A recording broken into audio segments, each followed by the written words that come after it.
जिंदगी जिंदादिली का नाम है और आज ऐसे ही जिंदादिल इंसान विक्रम अग्निहोत्री जी से मैं आपको मिलवाने जा रही हूँ। जैसा कि इस सफ़र की शुरुआत में मैंने आपसे कहा था कि मैं आपसे समाज, देश और दुनिया की ऐसी हस्तियों से मिलवाऊंगी जो आज दुनिया के लिए एक मिसाल बन चुके हैं, जिनका जीवन हंसी से, खुशी से भरा हुआ है। वो अपनी लाइफ की बुरी चीज़ों को लगातार पीछे छोड़ते हुए आगे बढ़ रहे हैं और आप और मेरे जैसे लोगों के लिए एक इंस्पिरेशन, प्रेरणा के स्रोत बने हुए हैं। विक्रम जी, आपका बहुत बहुत स्वागत है हमारे चैनल हकीकत के पन्नों से पर। आज मैं आपसे आपकी ज़िंदगी की कुछ खास बातें जानना चाह रही हूँ, कुछ अनछुए पहलू जो आपने समेट के रखे हैं। जरूर, मैं कोशिश करूँगा कि जो हंसी है आपकी, जो मोटिवेशन है, उसके पीछे का राज क्या है? सबसे पहले तो हम यहीं से शुरुआत करते हैं। देखिए, ऐसा है कि ये बहुत लंबी एक तो जर्नी है जो मेरी लाइफ की जो है, बिकॉज एक्सीडेंट जो हुआ था 7 साल की उम्र में हुआ था और उसको 45 साल हो गए हैं। सो आई थिंक जो एटीट्यूड कहें एक्सीडेंट के बाद, जो खासकर हमारे जो पेरेंट्स ने मुझ में एक आई वुड से जो एक प्रकार से हौसला दिया या उन जो कॉन्फिडेंस, उसमें यही था कि भाई देखिए, परिस्थितियां जो हैं वो तो हमारे कंट्रोल में रहती नहीं है और आती रहेंगी, बट हमारा जो रिस्पॉन्स है वो नेचुरली हमारे हाथ में है। तो naturally if you are given a choice between खुश रहना या फिर दुखी रहना, तो I think it's not a tough choice, मतलब आई थिंक सो। तो बचपन से ही आई थिंक हमने जो ये हादसा है उसको एक हादसा ही तक रखा, उसको हमने अपने जीवन पे हावी नहीं होने दिया। एंड बहुत सारे ऐसे आई वुड से लाइफ में एक्सपीरियंसेस हुए हैं एंड आई थिंक उस सब का ही रिजल्ट है कि आई स्टे। विक्रम जी, इन सब जैसे आपने हादसे की बात कही, कई बार हम अपने प्लान्स तैयार रखते हैं लाइफ के कि हमको ये करना है, वो करना है। आपने तो सारी चीज़ें की हैं, बहुत सारी चीज़ें की हैं जो एक नॉर्मल व्यक्ति के लिए संभव नहीं, वो शायद सोचता भी नहीं हो। कोई चीज़ मेरे ख्याल से शायद बाकी ना हो जो आप नहीं करते हैं या जिसके बारे में नहीं सोचते हैं। ये कैसे, मतलब कैसे लगता है आपको कि हाँ ये करना चाहिए, और परफेक्शन भी है आपका, हमने देखा है जो, तो वो कैसे आया आप में? नहीं, अगेन देखिए, मेरा जो और मेरी जो अगेन मेरी मदर का जैसे मानना था कि एक तो दिव्यांगता जो है एक स्टेट ऑफ माइंड है, मतलब हाथ और पाँव का ऐसा कोई उसमें खास रोल नहीं है। अगर आप मन से अपने आप को सक्षम समझते हैं तो आई थिंक सब कुछ संभव है। एंड मेरा जो एक अच्छी क्वालिटी है कि मैं सभी लोगों से इंस्पायर होता हूँ। मतलब जैसे कई बार मुझसे पूछा जाता है कि भाई आप मेरे इंस्पिरेशन कौन है, तो नेचुरली मेरे माँ बाप तो मेरे इंस्पिरेशन थे ही, खासकर मेरी जो मदर थी वो मेरी सबसे बड़ी इंस्पिरेशन थी। आई मीन यू नो, अगर मेरी माता जी नहीं होती तो मैं आज इस लायक या आज यहाँ मतलब होता ना इस स्थिति में नहीं होता। सो मेरे लिए मेरी mother was my biggest inspiration firstly. But other than that, मैं कोई भी जो कोई अच्छा कार्य करता है तो मैं उससे बहुत प्रेरणा लेता हूँ। और मैं यही सोचता हूँ कि भाई अगर वो ये कर सकता है तो मैं भी क्यों नहीं कर सकता। सो ऐसे कर देख, मतलब यू कैन से इस फिलॉसफी के साथ मैं शुरुआत में जैसे बोलते ना कि कठिनाइयाँ भी बहुत आई हैं, बट अगर आप डटे रहो, इफ़ यू हैव डिटर्मिनेशन, तो धीरे धीरे वो हैबिट में आ जाता है। सो मैं अब क्या है, जैसे यू कैन से कि मैं अब आई हैव गॉन बियॉन्ड लोगों की जो मेरे से एक्सपेक्टेशंस थी, मैं उससे कई गुना ज़्यादा अब यू नो। एंड नाउ मैं मतलब मैं बहुत सारे ऐसे कार्य करता हूँ जो मेरे लिए मैं खुद को चैलेंज देता हूँ। यू नो, मेरे लिए लाइफ में चैलेंज का होना ना हो एक अनिवार्य, एक एडिक्शन हो गया है। मतलब I consider my self again very lucky कि मुझे एक चैलेंज, एक जो हादसा है वो एक सौगात के तौर में मिल गया था। Because it's only when you face a challenge तब जाकर आपको पता चलता है कि आप कितने काबिल हैं या आप में क्या क्या शक्तियां हैं या आप कितने टैलेंटेड हैं। ये तभी हमें पता चलता है जब हम कोई परेशानी या कोई कठिनाई में होते हैं ना, तभी आपको ये रियलाइज़ होता है।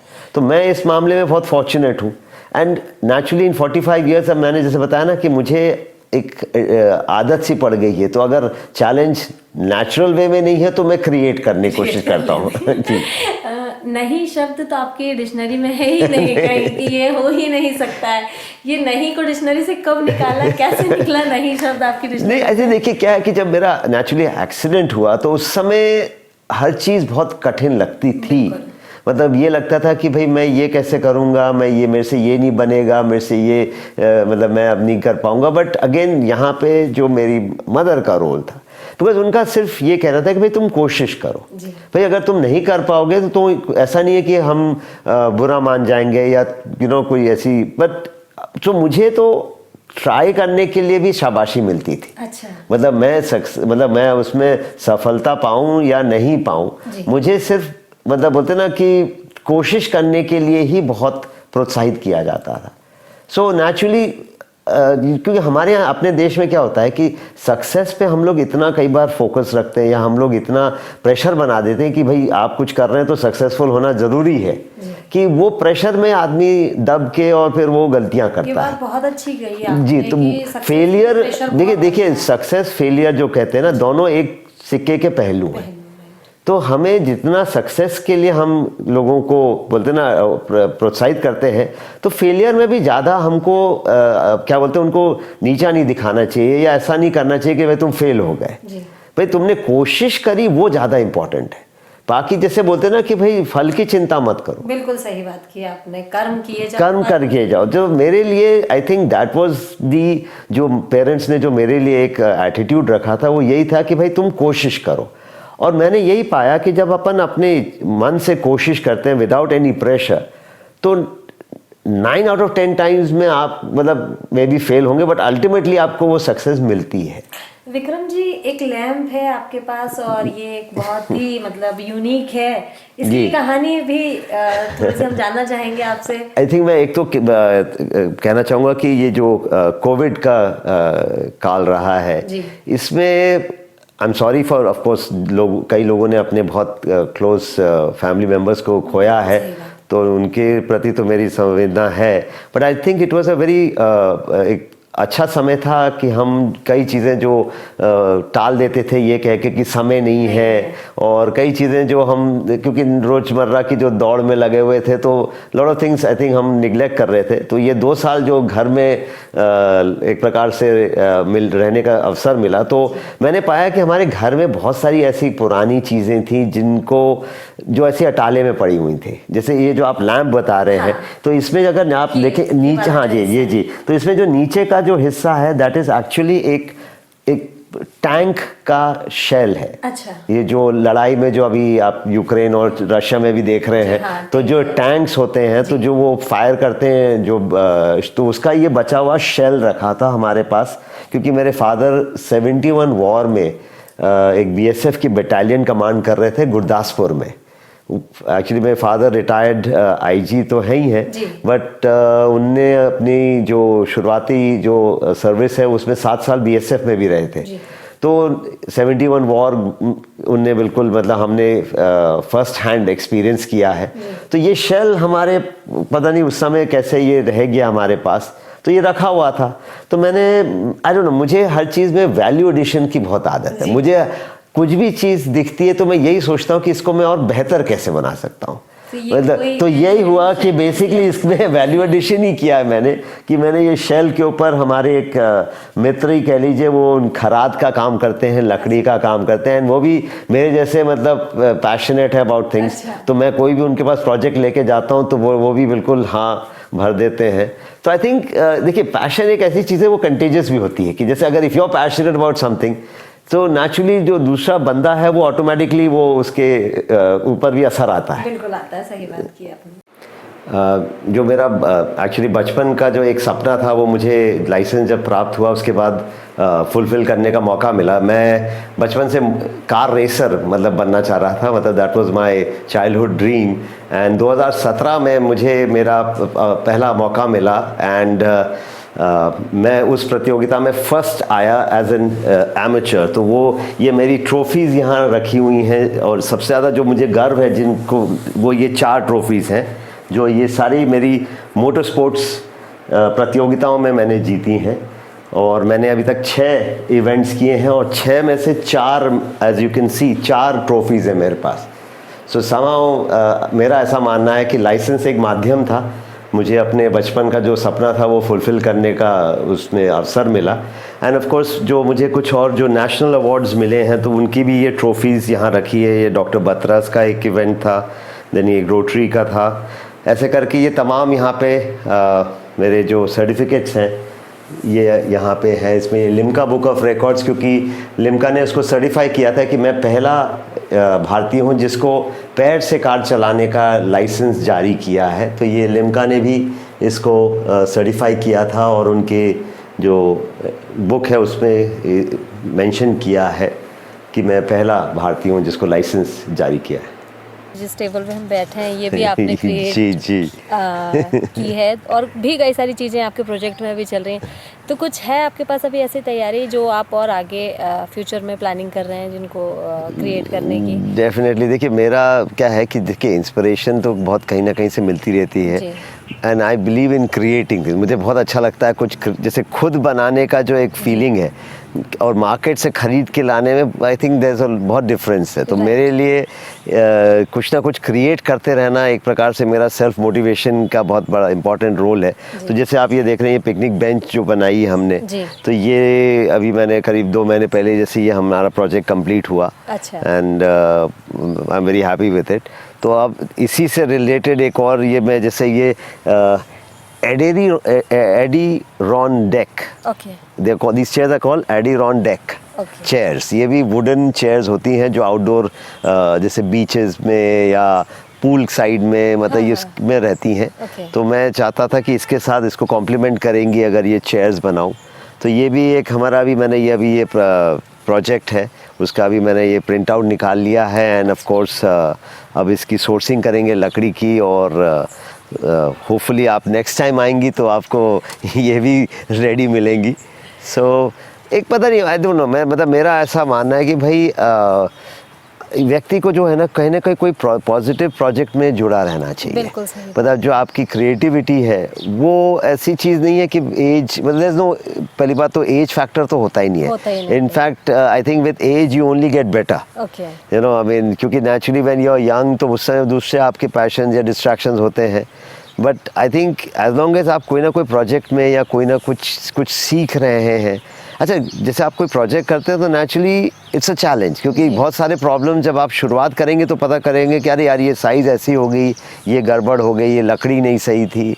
तो it's there is no guarantee कि आप यू नो, बट देन वही मज़ा ही उस बात का है कि जो एक अनसर्टेनिटी होती है लाइफ में, आई थिंक उसका लाइफ में अगर अनसर्टेनिटी नहीं हो तो फिर मज़ा ही नहीं आएगा कि मज़ा ही क्या है। एक मैं सुनती आई हूँ काफ़ी समय से, लोग जब भी कोई परेशानी आती है तो लोग भगवान से कहते हैं कि भगवान ये परेशानी से हमें बचा लो और हमारी परीक्षा मत लो, इस टाइप से। कभी आपकी लाइफ में ऐसा आया कि आपने कहा हो कि नहीं मुझे तो हिम्मत दो आप ताकि मैं ये फेस कर जाऊँ? जैसे एक वो शेर है कि खुद ही को कर बुलंद इतना, तो मैं उसमें बिल्कुल बिलीव करता हूँ कि हम में सारी जो बोलते हैं ना खूबी और सारी शक्ति है, और हमको अपने आप को, वही खुद ही को वाली बात है कि हम अपने आप को इतना एम्पावर करें कि उल्टा मतलब भगवान बल्कि बोले भाई बता तेरी रज़ा क्या है कि तू क्या चाहता है। So I think you know as human beings हमारी एक टेंडेंसी होती है ऑफ सेल्फ पिटी। हम बहुत जल्दी अपने आप को विक्टिम समझने लगते हैं, हम बहुत जल्दी अपने आप को अकेला महसूस करने लगते हैं, हमें लगता है कि हमारे कोई दोस्त नहीं है, और you know, so I think one should avoid self pity, because वो सबसे बड़ी मिस्टेक है। क्योंकि एक बार आपके दिमाग में वो बात बैठ जाए, जो मुझे जैसे मैं बोलूँगा कि जैसे हमारी जो समाज है, जब हम दिव्यांगों को देखते हैं तो हमारे मन में जो एक पिटी आती है, वो मैं चाहूँगा कि पिटी के बदले हम ये सोचें कि भाई हम या तो क्या कैसे इनको एम्पावर कर सकते हैं, rather than just feeling sorry for them कि भाई अरे बेचारा। जो बेचारा शब्द है मुझे उससे बहुत सख्त नफ़रत है, बिकॉज़ आई थिंक हम सब में कोई ना कोई टैलेंट खूबी है, और I think we should focus on उसको उभारने या उसको कैसे हम और बेहतर बना सकें। I think that should be, I think, our focus. Mother का एक बहुत ही, माँ का जो रोल होता है हमारे जीवन में बहुत महत्वपूर्ण होता है। वो हिस्सा ऐसा होता है कि लाइफ में हमें हर उम्र में ज़रूरत होती है माँ की।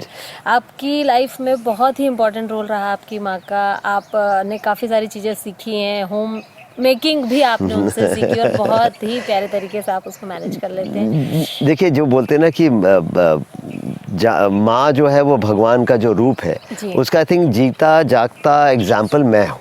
मैं आपके सामने हूँ, मतलब कि आप खुद इमेजिन कर सकते हैं कि जब 7 साल की उम्र में अगर आपके या किसी के बच्चे के साथ हादसा हो जाए तो जो पेरेंट्स हैं उन माँ बाप पे क्या बीतती होगी, और ख़ासकर जो मदर है। बट अगेन यू कैन सी कि उनने जो हिम्मत हारी नहीं, एक प्रकार से खुद का भी मोटिवेशन बना के रखा और मुझे भी उनने प्रोत्साहित किया, तो उसी का नतीजा हूँ कि मैं आज इस काबिल अब हूँ। तो मतलब मैं ये कह रहा हूँ कि मैं एक जीता जाता एग्जाम्पल हूँ कि अगर मदर जो होती है ना वो बच्चे को मतलब कैसे भी शेप कर सकती है। बिल्कुल सही बात। मतलब कितनी भी कठिन परिस्थिति हो, अगर मदर का सपोर्ट है, माँ एक ऐसी चीज़ है, यस, माँ ही जो है वो कह सकते हैं कि वो योद्धा बना सकती हैं और वो हौसला दे सकती हैं। और जैसे हमारी मदर जो एक बहुत आई वुड से बहुत अच्छा काम करती थी कि वो मेरे साथ हर चीज़ शेयर करती थी। अच्छा। मतलब एक्चुअली देखा जाए तो टिल हर डेथ, मतलब अभी 2019 में उनकी डेथ हो गई। शी वाज से कितने की थी, 71, एंड मैं 49 का था।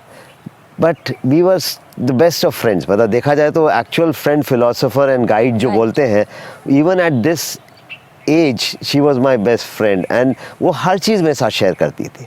जैसे आज की डेट में you can say I am a very good home maker, जो आपने कहा, इज़ बिकॉज खाना कैसे बनेगा, खाने में क्या डाला जाएगा, वो मुझसे डिस्कस करती थी। इवन तो मुझे जैसे कई बार कई चीज़ें नहीं भी पता थी, पर उनने मुझे कभी ऐसा महसूस नहीं होने दिया कि तुमको नहीं पता। मतलब शी विल ऑलवेज डिस्कस। कुछ उन्हें आर्टिकल अच्छा पढ़ा, कहीं जोक अच्छा पढ़ा, शी वुड शेयर। तो I think that is a very good quality. देखिए क्या था कि आजकल न्यूक्लियर फैमिलीज़ हो गई हैं, पहले हमारी जॉइंट फैमिली होती थी। तो सबसे बड़ा एडवांटेज जॉइंट फैमिली का ये होता था कि जैसे हमारे जो ग्रैंड पेरेंट्स होते थे वो बच्चों के साथ बैठ के कहानियाँ सुनाते थे, अपने अपने अनुभव से शेयर करते थे, you know. So there was an exchange of you know thoughts, ideas जो हैं। अनफॉर्चुनेटली आजकल बिकॉज हम न्यूक्लियर फैमिलीज़ हैं तो वो पार्ट इज़ मिसिंग। तो आई थिंक पेरेंट्स को अपने बच्चों के साथ थोड़ा नेचुरली टाइम स्पेंड करना चाहिए। और इवन अगर वो नहीं भी चाहते तो ज़बरदस्ती बैठा के थोड़ा सा फैमिली टाइम जो बोलते हैं, there has to be quality family time has to be you know part of daily routine, कि रोज़ बैठ के 1 घंटा चाहे हो या जो भी है, बट फैमिली साथ बैठे और बातचीत करे और अपने अपने जो भी दिन में जो भी हुआ है वो शेयर करे, तो एक ओपन माहौल बनता है। You know that is very important. तो I think I was very fortunate, मैं बहुत लकी था कि मेरे पेरेंट्स ने वो माहौल क्रिएट किया। आपको इंदिरा जी से भी मिलने का मौका मिला, इस मामले में आप काफी लगी। देखिए लाइफ में जैसे बोलते हैं ना कि बहुत सारे इत्तेफाक जो होते हैं ना, coincidence, and again I think सबके जीवन में होते होंगे, बट मेरे जीवन में कुछ खासा मतलब उनका रोल रहा है। मतलब आई हैव हैड, देखा जाए तो ट्रेजेडी भी हुई है, नेगेटिव भी है, बट बहुत सारे पॉजिटिव्स हैं। मतलब अगर मैं अपनी लाइफ को अगर वे करूं तो मेरे जो पॉजिटिव इत्तेफाक कहें या जो मेरे एक्सपीरियंसेस हैं वो बहुत ज़्यादा और आउटवे करते हैं नेगेटिव्स को। एंड उसका एक कारण ये भी है कि मैं ध्यान जो मेरे साथ बोलते हैं ना नेगेटिव चीज़ों पे मैं ज़्यादा समय अपना वेस्ट करता ही नहीं हूँ। बट जो हो गया सो हो गया। I always focus on the positives. समाउ मेरे को हर चीज़ में, मतलब आप मुझे को कैसी भी बुरी सिचुएशन दे दीजिए, मैं उसमें कुछ ना कोई पॉजिटिव निकाल के दिखा सकता हूँ मैं आपको। सो बेसिकली आपने जैसे कहा कि मिसेस इंदिरा गांधी जो प्राइम मिनिस्टर थी 1980 में, तो मैं जहाँ पे अपने आर्टिफिशियल हैंड्स की ट्रेनिंग के लिए जाता था उस इंस्टीट्यूट में उनकी विज़िट हुई बॉम्बे में। अच्छा। सो नेचुरली हम सब बच्चे वहाँ पे उनको रिसीव करने के लिए थे। हमने उनको जैसे रिसीव किया, उनको फूल दिए अपने आर्टिफिशियल हैंड से। और जैसे आपने कहा जो एक माँ होती है, तो हमारी जो मदर थी नेचुरली उनके दिमाग में सिर्फ उस समय मेरे रिहैबिलिटेशन और के अलावा कुछ नहीं रहता था। तो उनने ये विज़िट को एक अवसर समझा कि भाई मिसेस गांधी से मदद मांगने के लिए, और उनको मौका मिलते ही उनने मिसेस गांधी जो जिनसे एक प्रकार से उनका बहुत खौफ था। अच्छा। मतलब अच्छे अच्छे अफसर, मतलब लोग डरते थे मिसेस गांधी से, you know, but being a mother उनको ये सब चीज़ें बिल्कुल उससे कोई फ़र्क नहीं पड़ा।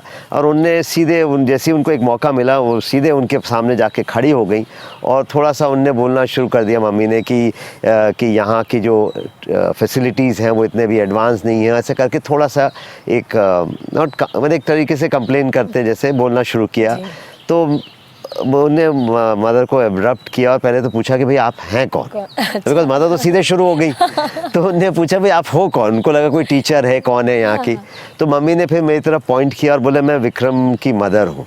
तो उससे फिर वो थोड़ा सा और कहें शांत हुई मिसेस गांधी, अदरवाइज थोड़ा सा वो नाराज़ होने वाली थी कि भाई एकदम से कौन आके मेरे से क्या बोल रहा है। बट जैसे ही उनने मुझे देखा तो नेचुरली फिर वो समझ गई कि ये एक माँ है, तो इनको ज़रा सेंसिटिवली, हाँ मतलब सेंसिटिवली ज़रा, तो उनने फिर नेचुरली जब बातचीत हुई तो उनने फिर तुरंत मतलब आई वुड से डिसाइड किया कि उनने मेरे फादर को फिर लंदन जो है वहाँ पोस्ट कर दिया फॉर माय बेसिकली मेरे रिहैबिलिटेशन के लिए।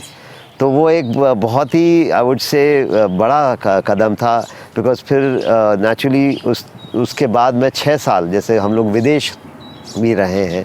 जैसे मैंने 12th जो है अपनी वो एक अमेरिकन स्कूल से करी थी, उसके पीछे मिसेस गांधी का बहुत बड़ा हाथ था। मतलब आई वुड से अगर वो नहीं होती तो आई डोंट नो कुछ और ही होता लाइफ में। आपके ब्रदर का भी काफ़ी सपोर्ट रहा आपको, काफ़ी साथ दोनों भाइयों ने आपने समय बिताया। चीज़ें अलग होती हैं, चॉइस भी हमारी अलग होती है, पसंद भी अलग होती है, लेकिन फिर भी आप दोनों एक धागे से जो जुड़े रहे वो काफ़ी काबिल तारीफ़ है। बिल्कुल, आई थिंक विवेक उनका नाम है। वो मेरे से ओनली 13 मंथ्स बड़े थे और पता नहीं बचपन से मैं उनका बहुत बड़ा फ़ैन कहो या भक्त रहता था। मैं उनको मैं दादाजी मतलब भैया जी बोलता था वैसे, बिकॉज एक्सीडेंट मेरा 7 साल की उम्र में हुआ था। उससे पहले मेरे हाथ भी थे एंड मेरा नॉर्मल जैसे बोलते ना एक चाइल्डहुड था। But I was always like I looked up to him, जबकि वो मेरे से सिर्फ 1 साल बड़े थे, but somehow he was my idol. And जब मेरा एक्सीडेंट हुआ तो सडनली देन वो मेरे एक प्रकार से क्या मतलब एक शैपरोन कहें या एक वो मतलब क्या बोल मतलब एक एक्चुअल बड़े भाई का जो रोल होता है कि हम लोग जैसे स्कूल साथ में ही मतलब हमने स्कूलिंग करी है। मेरे एक्सीडेंट के बाद मुझे उनकी क्लास में प्रमोट कर दिया था, तब मैं शायद 2nd में था, वो 3rd में थे, तो मुझे 3rd में प्रमोट कर दिया था।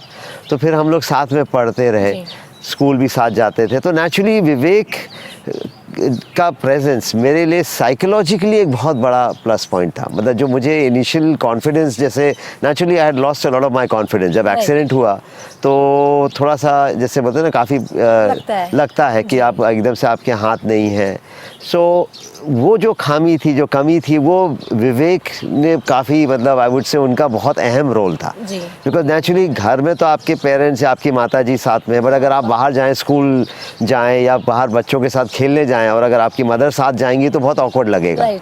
तो बट विवेक की प्रेजेंस से मुझे वो एक सेटिस्फैक्शन था कि मेरे भाई या मेरे यू नो वो somebody looking out for me, मतलब कोई मेरे, तो विवेक मतलब as I said he was again भगवान के मतलब एक्चुअली देखा जाए तो एक देन थे, मतलब मेरे लिए बहुत उनका भी बहुत पॉजिटिव रोल रहा।